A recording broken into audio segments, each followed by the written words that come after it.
கிறிஸ்துவுக்குள் பிரியமானவர்களே, ஆண்டவரும் உலக இரட்சகருமாகிய இயேசு கிறிஸ்துவின் ஈடணைற்ற நாமத்தினாலே உங்கள் அனைவரையும் அன்போடு இந்த பரிசுத்த ஓய்வு நாளிலே உங்களை வாழ்த்தி வரவேற்கின்றேன்.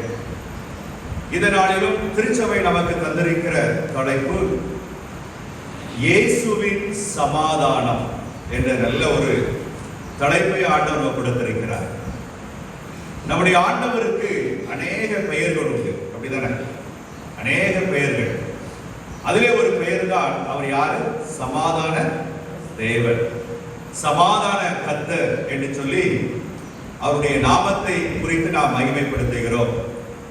ஆண்டவராக இயேசு கிறிஸ்துவானவர் இந்த உலகத்திலே வந்த பொழுது தேவதூதர்கள் பாடின பாட்டு என உலகத்துக்கு எல்லாருக்கும் அறிவிக்கிற நற்செய்தி, எல்லாருக்கும் என்ன உண்டாவதாக? சமாதானம் உண்டாவதாக என்று சொல்லி தேவதூதர்கள் அந்த சமாதான பாடலை பாடினார்கள். ஆகவே இந்த அருமையான நாளிலும் சமாதானம் இல்லாத உலகத்தில் இயேசுவின் சமாதானம் நம்முடைய வாழ்க்கையிலே, நம்முடைய குடும்பங்களிலே, தனிப்பட்ட முறையிலே வருவதற்கு ஆண்டவர் கிருபை செய்வாராக. அதற்கு ஆதரவாக நாம் வாசித்த அருமையான வேத பகுதி யோவான் எழுதின சுவிசேஷம் 14ஆம் அதிகாரம் 27ஆம் வசனத்தை நான் உங்களுக்காக வாசிக்கிறேன்.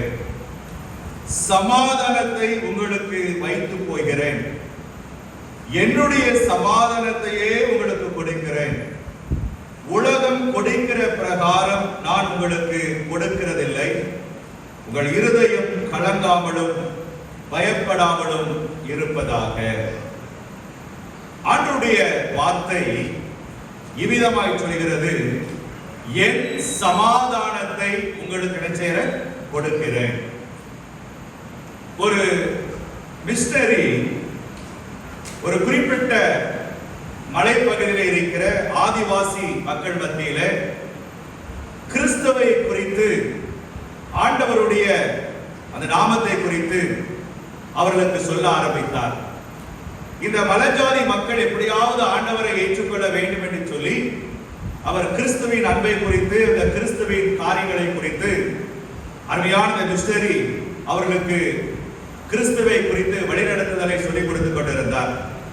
அப்பொழுது இந்த மிஷனரி உள்ளத்திலே ஒரு ஏக்கம், இந்த மக்களுக்கென்று ஒரு வேத புஸ்தகம் இருந்தால் மிக பிரயோஜனமாய் இருக்குமே, நல்ல ஒரு வேதத்தை இவர்களுக்கு நாம் மொழிபெயர்த்து நாம் கொடுக்க வேண்டும் என்று சொல்லி இவர் முயற்சித்த பொழுது, ஒருவேளை அந்த இன மக்கள், அந்த ஆதிவாசி மக்கள் மத்தியிலே சிறப்பான மொழிகள் இல்லை, வார்த்தைகள் இல்லாத ஒரு சூழல் இருந்தாலும் எப்படியாவது ஒரு வேத புத்தகத்தை இவருடைய மொழியிலே மொழிபெயர்த்து அந்த வார்த்தைகளை நாம் அவர்களுக்கு சொல்லும் பொழுது மிகுந்த பிரயோஜனமாக இருக்கும் என்று சொல்லி அதற்கான முயற்சிகளை அந்த மிஷனரி செய்ய ஆரம்பித்தார்.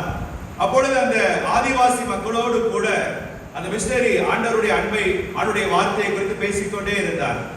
அப்பொழுது சமாதானம் என்ற ஒரு வார்த்தைக்கு அவருடைய மொழியில என்ன வார்த்தை என்பதை கண்டுபிடிக்க விரும்பினார்.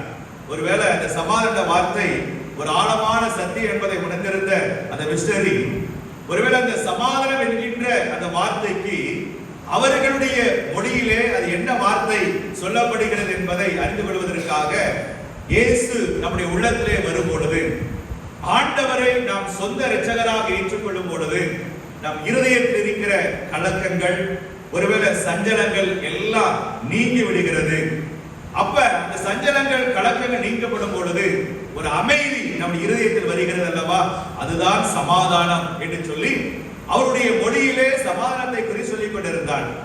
இதை புரிந்து கொண்ட அந்த அருமையான நபர் இப்படி என்று சொன்னால், உன்னுடைய மொழியிலே இந்த இயேசு நம் இருதயத்திலே வரும் பொழுது கலக்கங்கள், அச்சங்கள், பயங்கள், குழப்பங்கள், ஒருவேளை நம்முடைய வாழ்க்கையில இருக்கிற எல்லா சஞ்சலமும் நீங்கி ஒரு அமைதி கிடைக்கிறது அல்லவா, அதை உங்களுடைய மொழியிலே எப்படி சொல்லலாம் என்று சொன்ன பொழுது, அப்ப அந்த அருமையான அந்த மலைஜாதி மனிதன் சொன்னான், என்னுடைய மொழியிலே இதை சொல்வதற்கு என்ன கிடையாது, வார்த்தையே கிடையாது. ஆனால் நீங்கள் சொன்ன அந்த வார்த்தை மூலமாய் ஒன்றை நான் புரிந்து கொண்டேன். என்ன புரிந்து கொண்டேன்? ஒருவேளை மொழிகளை இப்படி நீங்கள் சொல்லலாம். எப்படி சொல்லலாம்? இயேசுவுடைய இருதயத்துல உட்கார பண்ணுவார். இயேசுவுடைய இருதயத்துல உட்கார பண்ணுவார். இல்லை என்று சொன்னால் அமர்ந்திருக்க பண்ணுவார். இயேசு என் இருதயத்துல உட்கார பண்ணுவார், அமரச் செய்வார் என்ற வார்த்தையை சமாதானத்துக்கு என்ன செய்யலாம், பயன்படுத்தலாம் என்று சொல்லி இந்த மிஷனரி இடத்துல அந்த மலைவாழ் மனிதன் சொன்னார்.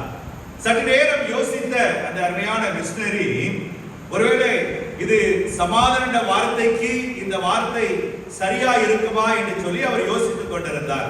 அப்பொழுது உள்ளத்திலே வந்த ஒரு காரியம், ஒருவேளை கர்த்தர் வீசுகிற கொடிய புயல் காற்று, ஒரு மனிதனுடைய வாழ்க்கையில ஒரு பெரிய கொடிய புயல் காற்று வீசும் பொழுது அதை அதற்கு என்ன செய்யறாரு, ஓயம் பண்ணுகிறார்.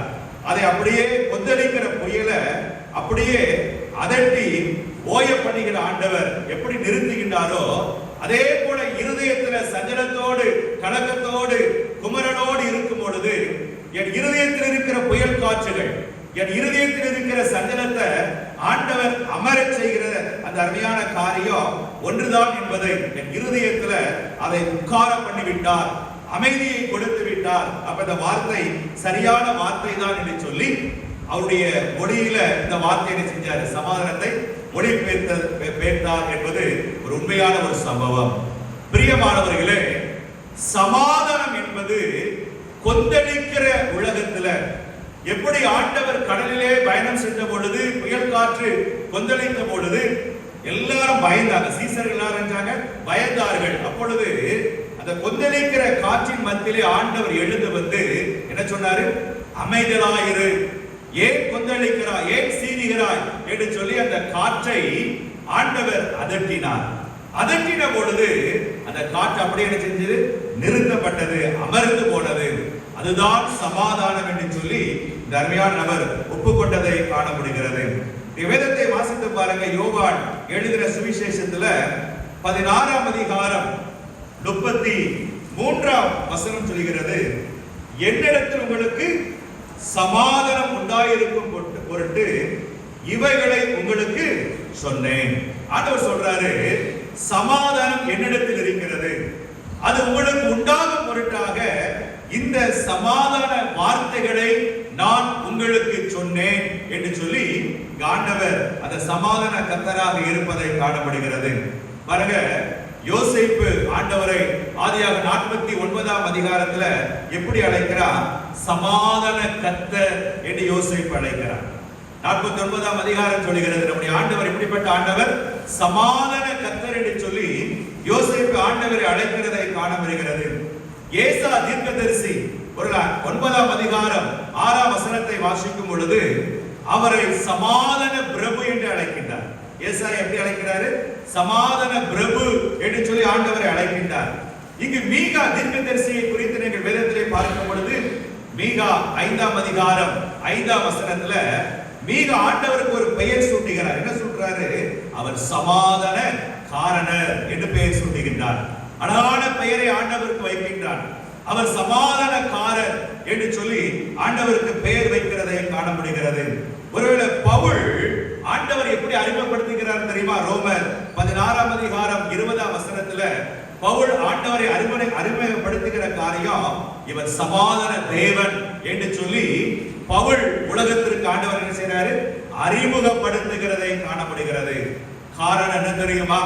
இந்த சமாதானத்தை உடைய வாழ்க்கையில இயேசுவை தவிர வேற யாராலும் நினைச்ச முடியாது, கொடுக்கவே முடியாது என்று சொல்லி இங்க ஆண்டவர் நம்ம கற்றுக் கொடுக்கிறார்.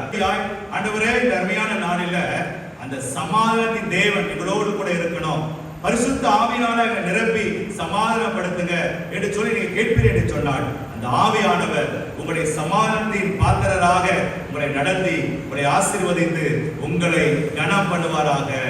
ஆமென்.